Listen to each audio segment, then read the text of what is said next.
are the first time. It's really important that your instructor is patient with you because you're going to have a lot of anxiety, nervousness. Your hand is going to be shaking, your hands might be sweating, your voice will crack.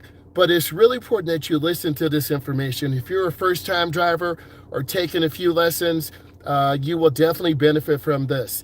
Next, you want an instructor who's going to be nice to you and not yell when you make mistakes. You will make mistakes. Your instructor may tell you to go straight, you might stop. They may tell you to go right, you might go left. You might be pulling up in the driveway and the instructor says cover the brake. The next thing you know, you hit the gas and almost hit the garage.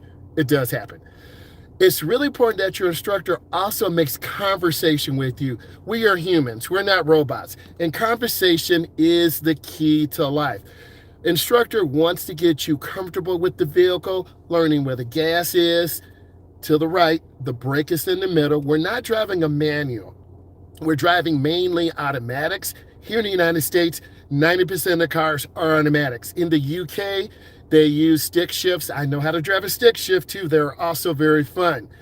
It's really important that you also understand that the instructor wants to give you directions. You're going to be very overwhelmed, your nervousness, you're going to feel uncomfortable in the beginning, but a good instructor will keep you calm and give you the support that you need so you can be successful. It takes about 25 minutes for the average driver to slow down. Some of you may be above the average. It could be 35 or 40 minutes. Some of you might be below the average.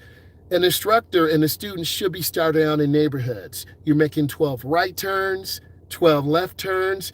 You're practicing vehicle lane positioning where you're not hugging the curb, hitting mailboxes. You're not over the left lane, over on the other side of the road. It's really important that you learn to stop behind the stop line. That is that thick white line. You want to stop behind the line. Then after you stop, minimum 3 seconds, 1001, 1002, and 1003. Then after you stop, you're going to inch forward. It's called showing the car. You want to show the car and take time to come up to the edge of the road and look left, right, and left. And once you look left, right, and left, you will be able to go into the nearest lane. You should always turn into the nearest lane, keeping your turn as short as possible. That is extremely important that you keep your turn short because a lot of beginner drivers make very wide school bus turns because school buses are very long. They have to make wide turns. Speaking of school buses, if you're driving in a neighborhood and you see a school bus and the stop arm is out, it says stop, S-T-O-P. If you're on that same side as the school bus, you need to stop 20 feet. That's the test question that can help you. You want to stop and wait until the arm retracts, and you want to look around because little kids are excited. They want to run home and share with their grandma and auntie and uncle how their day is. So they really don't understand the dangers of a car. So that is extremely important. Another suggestion I can give you, left turns are extremely dangerous. Your instructor should be explaining this in class. They be showing you in demonstrations in the car, kind of like the things that I do. I show you demonstrations in the car. You want to come up to the edge of the road. You want to position your wheels properly.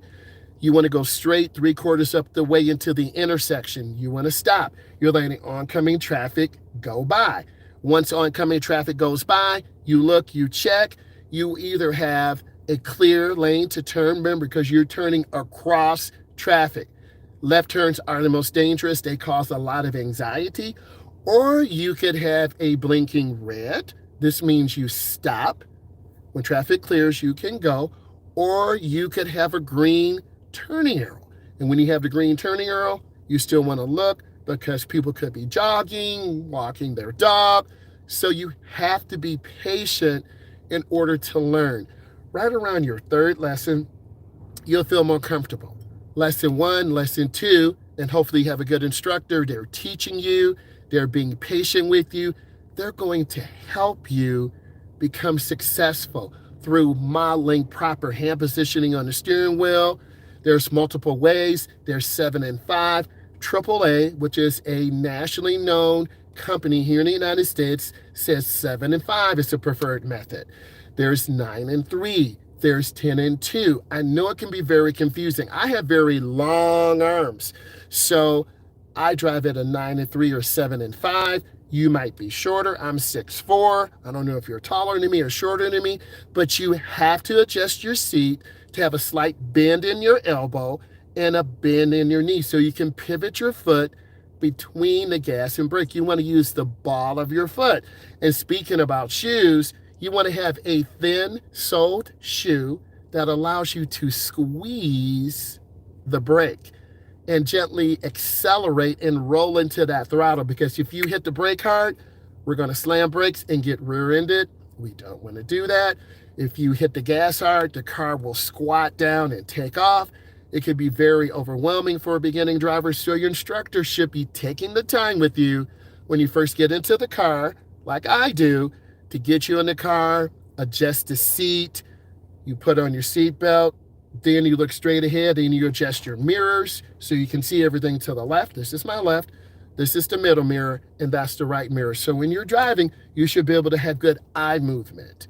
Very, very important that you get that seat adjusted properly. If you're too far away from the gas or the brake, you're going to have to stab that gas and stab the brake. And a lot of times students over accelerate or hit the brake really hard.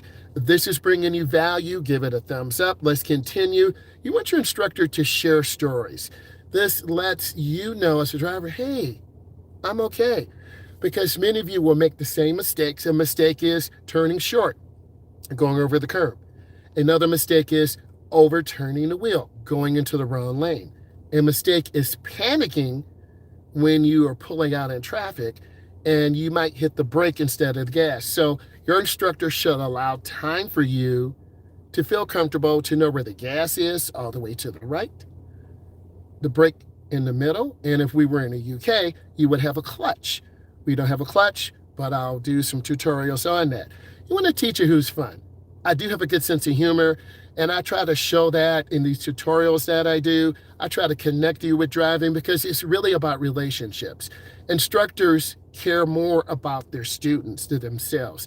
They want to see you become a safe driver. They want you to be successful. And that takes time. It takes work. You don't want to overschedule yourself. And they make conversations with you because they always want you to elevate. They always want you to get better. I need to get better. Every time you see me, you're looking at my content, I need to provide you with value. And if I provide you with value, you'll support, you'll follow, you'll subscribe, you'll give it a thumbs up. So I want to keep improving my skill set as an instructor. So when you take the time to look at it and turn on that bell notification, you will get some good information. I want to give you positive reinforcement. Driving can be very overwhelming. Driving into a huge metropolitan city, Houston, Texas, LA, Chicago. So you have to be prepared mentally when you're out there with that heavy traffic on the expressway, staying in the middle lane, because I want you in the middle lane. I don't want you to lane to the right because you'll get cut off by traffic merging on.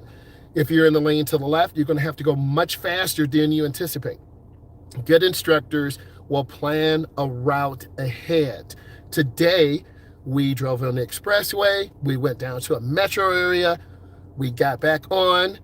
We got on a long route to take us through some roundabouts.